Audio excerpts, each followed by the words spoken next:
Hey there, my name's John. I'm a 35-year-old married man to a beautiful soul named Kylie. But unfortunately, I can't really say the same for her mother, Alice.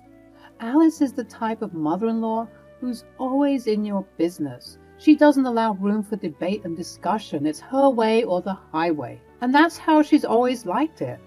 So when she met someone like me who can see right through people like that and call them out on it, it's needless to say that she and I didn't really get along as we should have as mother-in-law and sister-in-law. She was always poking and prodding into Kylie and my business as a married couple.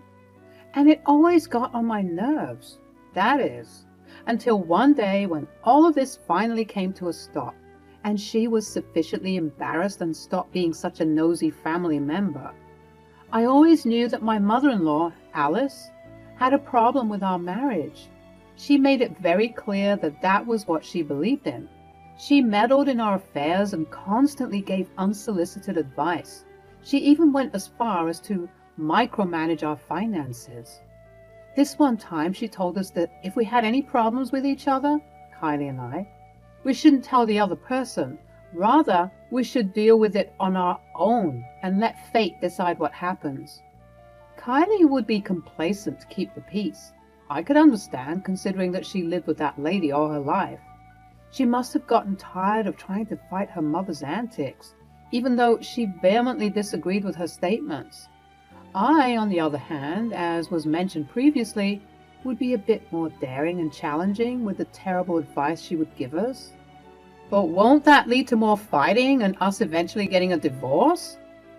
No, dear, as long as you have faith that everything will work out, then there's no point in bringing up those bitter feelings.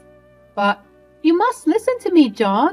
That's the problem with you kids these days. You think that you can talk back so freely when an older person is giving you some wise advice. I'm telling you the truth, for free even. So trust me.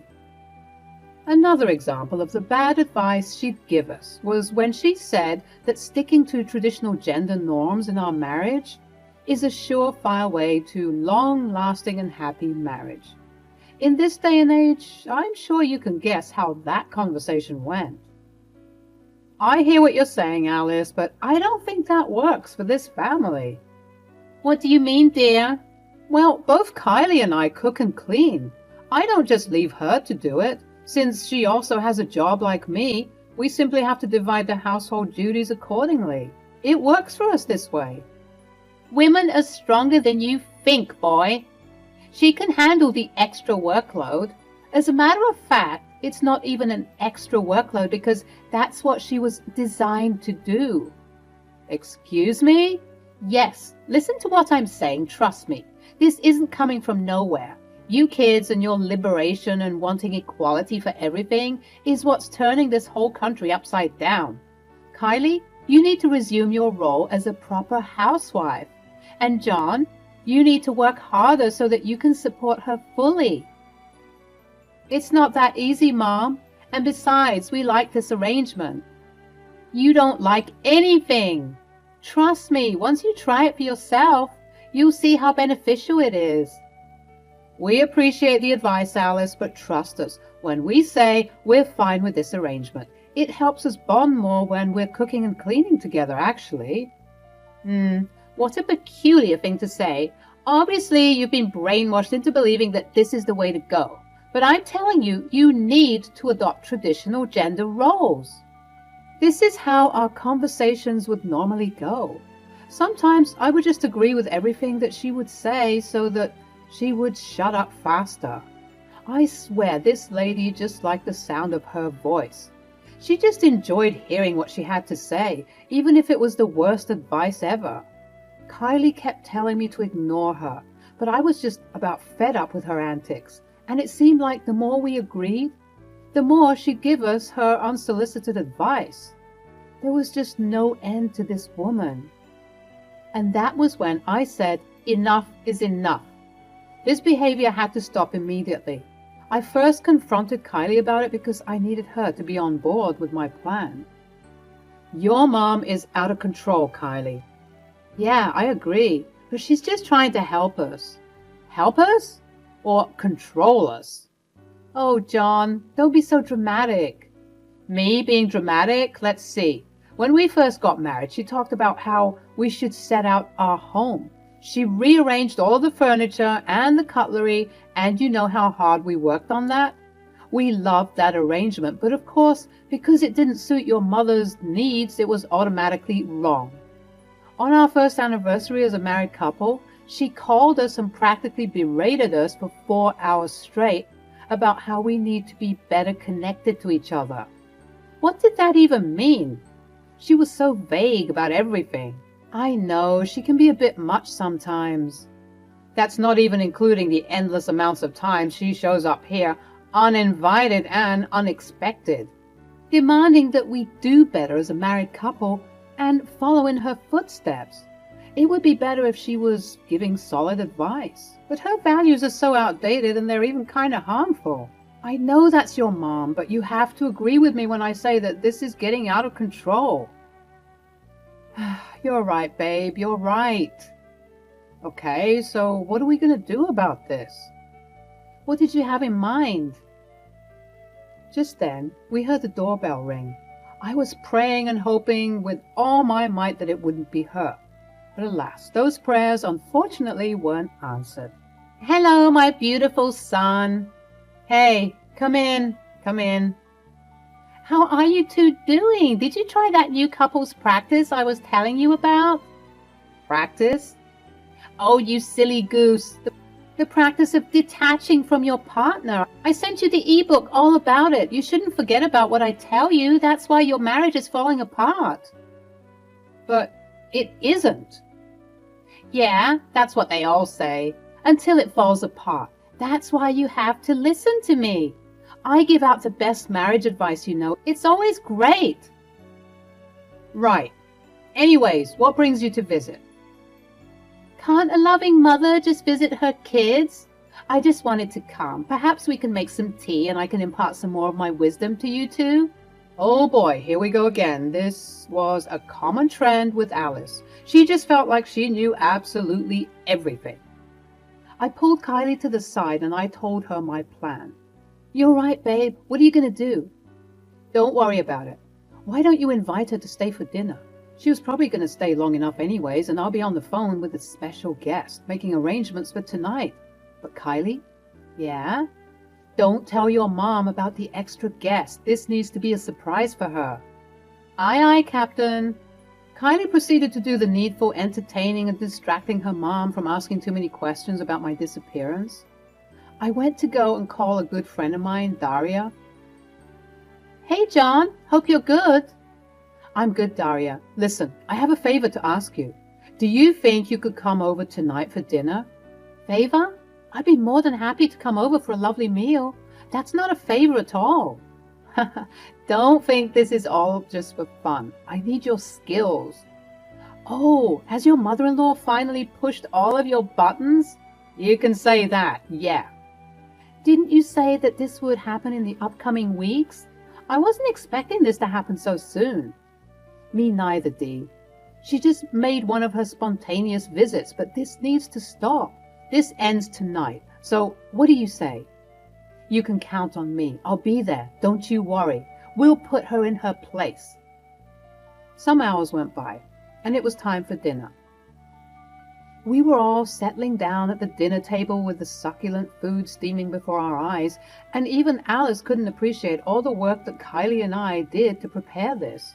She was still rambling and obsessing over our marriage. And you need to be able to do things for each other. For example, Kylie, since John is your husband, even if he's leading you astray, it is not your position as the wife to correct him. Rather, you should gently nudge him in the right direction. What? Yes, what I'm saying is true. So even if I'm leading her down the wrong path, she shouldn't tell me anything. Precisely. I'm sorry, but that has got to be one of the worst pieces of marriage advice I've ever heard. Excuse me? Just then, we heard the doorbell go off for the second time today, but this time, this was expected. My savior, my good omen. Who might that be at this hour? Mom, We've invited a very special guest to come over for dinner. Oh, who? It's a marriage counselor. As I was getting up to answer the door, Alice had a quick look of panic on her face. She started rambling about how marriage counselors are so expensive, and for no reason. These marriage counselors are frauds and scammers. Why charge people for advice that should be free? Well, Mom, it's an important business. I don't think you should say that, especially with our guest who's about to get in here any second now. Oh, they know that they're wrong, scamming people like that. I do a way better job than the highest paid marriage counselor. I simply couldn't wait for her to eat her words. I invited Daria inside the home and she greeted everyone politely. All was reciprocated except, of course, for Alice. She looked quite uneasy seeing this stranger here, and she made her confusion and apprehension well apparent. Who is this? I don't know you, dear. Hello, Mom. My name is Daria, and I'm a marriage counselor. Forgive me if this sounds rude, but what are you doing here, dear? Well, Alice, Daria is here to help Kylie and me with our marriage. What for? I already give you sound advice. Well, we just thought it would be best to hear it from a professional. Since we appear to be getting everything wrong, according to your standards, it doesn't hurt to get a second opinion. Oh, you don't get everything wrong. I think you two are perfectly fine, so there's no need to... Well, I'm already here, and I'm already ready to share my advice. Feeling defeated, Alice subsided sulkily, and we began to enjoy our dinner. I made it known that I was going to ask questions specifically in regards to what Alice would advise Kylie and me on, but I didn't expose who was giving us this advice just yet. I wanted Alice to sweat a little. So, Daria, we've been hearing that to improve upon our marriage, a lack of communication is the way to go. Who gave you such stupid advice? That's the opposite of what needs to happen. Well, this person informed us that even if I'm leading Kylie astray, Kylie shouldn't inform me about it and she should just gently nudge me in the right direction. That's a problem. You shouldn't do that at all. Communication is key. You two are partners, right? So you have to talk about everything. Oh, well, that's interesting. Kylie and I were already doing that, right, Kylie? Yep, we do that all the time. Oh, then great. Don't change it one bit. At this point, Alice's face went pale. I'm guessing she was shocked that I would jump straight into it like that, but I wasn't done relaying some of the advice she had shared with us to Daria, and we had a ways to go. Daria, is it true that as a married couple, Kylie and I should never talk to each other about our problems? What? That's absurd. Where are you getting all of this awful advice from? Well, this person claims to be a professional. Professional in what? Lying? Scamming? Alice choked on some of the food she was eating. We all turned to her and we were met with an even paler face, one full of shame. But after making sure she was okay, we proceeded with the conversation. Well, they claim to know a lot about a long-lasting marriage, so... No, they're wrong. This is the same communication thing that I was talking about. Then it's a good thing that we already do that. But, did you want to say something? No. All right then. Oh, Daria, another question to ask you. Is it true that if we stick to traditional gender norms, our marriage will last forever? Well, each couple is different. And so if the couple decides that they wish to do so and they're both respecting the boundaries they set up in regards to those traditional roles, then so be it. But not every couple can act this way. Some people prefer to switch the gender roles or do things 50-50. Wow, that's very interesting actually, because we were told by a certain someone that the same professional who's giving you bad advice, the very one. Anyways, she said that if everyone stuck to this practice, then our marriage will always be happy and content. No marriage is always happy and content. Sometimes there are some bumps in the road, so to expect that is quite harmful. Who is this person who speaks so confidently about being incorrect? It's quite sad and pathetic. I didn't want to expose Alice just yet. I wanted to ask just one more final question. Well, I think you should know that this person has also said that marriage counselors aren't needed in marriages, and that it's just a scheme to take people's money. I never said that. We all paused and turned to Alice. We were shocked, and it appeared as though she shocked herself too, as she quickly covered her mouth. I didn't have to do anything. She exposed herself. Did you say those things about marriage counselors? I just said that I didn't get why people would do that type of job. It's a bit odd to me. But you said that they were expensive for no reason. Well... And you also said that you can do a way better job than the highest paid marriage counselor. Well, if you believe you can do it, why don't you? Pardon? If my job is so easy, why not do it for yourself? I couldn't possibly. No, you're right. You couldn't possibly handle it. By the way, I know it was you who was giving John and Kylie this awful advice. I was just playing along with the shtick.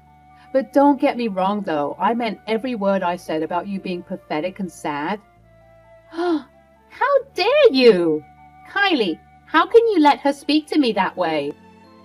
If I'm being honest, Mom, I think you needed to hear that. What? It's you, John. This is all your fault.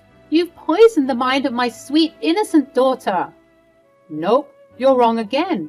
Your daughter has a mind of her own, something that you seem to forget about daily.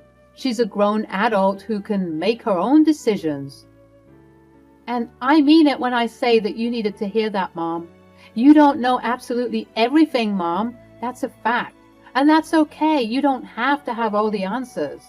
But giving us this advice all day long, especially since it's so unsolicited, is quite disrespectful of our marriage. But... You need to learn how to shut your yap sometimes and let people, especially the professionals, handle what they're supposed to handle. If we wanted your advice, we would have asked you for it. You don't have to always tell us every single thought that's on your mind. You come off as trying to pontificate, and nobody likes that. Alice was sufficiently embarrassed, I think it was safe to say. She was stumbling all over her words, and she was huffing and puffing, trying to make excuses for herself, but failing dismally. Oftentimes, the people who have nothing going for themselves will be the ones pontificating and preaching about how other people should live. You can't keep dishing out terrible advice and ideologies towards people. It's simply not right. Perhaps you should check the way you speak to people as well as your level of self-love and worth, because it looks pretty low from where I'm sitting, ma'am. For once in my life, I saw Alice completely and utterly defeated. She had no more arguments, no more rebuttals. She was just pale and quiet. After a moment of awkward silence, she got up from the table and said, "Thank you for the dinner. I think it's time for me to go." Kylie and I tried to get her to stay, but she was adamant, claiming that her cats must be missing her, and so she had to check on them. We all obviously knew the truth, that she was too embarrassed to stay any longer, but we decided to let it slide and let her go. Do you think we were too harsh? Oh, please, with the years of unsolicited advice she would give us, I'd say we weren't harsh enough. Let her cool off. She's just mortified for now, but she'll come around and hopefully she'll change. It was a couple of days after that dinner debacle, and I received a call from none other than Alice herself. "Hello, my dear." "Hey, how are you?" "Honestly, I'm still embarrassed from that dinner a couple of nights ago. Listen, I've been doing a lot of introspection, and I've realized that I have been a bit? Okay, fine. I've been too preachy and self-righteous with my advice to you and Kylie. I already spoke to her and apologized, but now I need to apologize to you. I'm sorry for everything. I shouldn't have given you all of that terrible advice. I realize the error of my ways now." "Oh, Alice, that is great news. Obviously, I accept your apology. Please just make sure it doesn't happen again, as it can be quite disrespectful and annoying. Trust me, I won't. I actually think I like the idea of sitting back and watching just how you kids do it. Times are indeed changing, and I need to educate myself on all of those changes. Kylie was right, although it was hard to hear it at the time. I did need to hear all of that, especially from your friend Daria. I'll be sure to pass her your thanks. I was honestly glad to hear this change of heart. She even sounded happier and less judgmental on the phone. I finally felt like I was getting the mother-in-law I always wanted, and I couldn't be happier.